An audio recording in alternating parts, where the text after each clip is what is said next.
أنا في الجبال على الصخور سريري، أشتم من عبق الغبار عبيري، مترنم لا شيء يطربني سوى صوت الرصاص مع صدى التكبير. وأبيت ملتحف الرياح ومن صقيع البرد أنسج حلتي وحريري، وعلى قدور الجوع من لهث الظما أطهي على نار الشموخ فطيري. أنا من أنا في سبيل الله بعت النفس في درب الجهاد لخالقي ونصيري.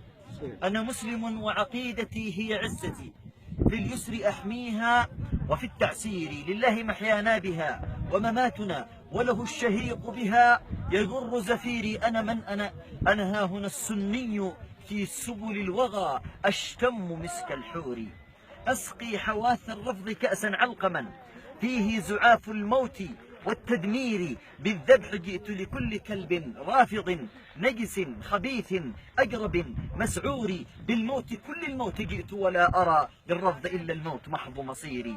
فالرفض إجرام وكفر فاضح لن يهتدي بالنصح والتعزير، الرفض إلحاد وفسق ما له دين يقوم بشرعه المبتور، الرفض إشراك وتأليه وتقديس لكل خرافة وقبور. ولذاك أحرقهم علي عندما أطروه حرق القش بالتنور. يا أيها السني قف واكتب على هام الزمان قصائدي وسطوري، اكتب وقل واصرخ وأسمع كل من في الكون يسمع صيحتي وزئيري. الله يلعن أمة الرفض التي ترمي الصحابة بالخنا والزور.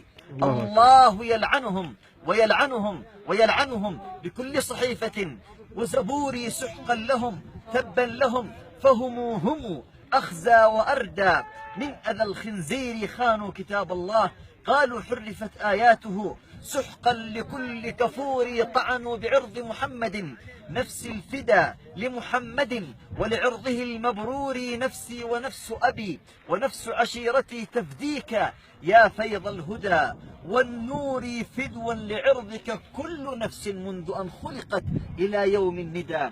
والصور إفك تكاد الأرض تحرق والسماء تنشق منه وتؤذنا بفطور، أن كفروا صحب النبي وعرضه وأتوه بعد الطعن بالتوقير. عجب عجاب أي توقير بقى لبن المجوس على خنن وفجور.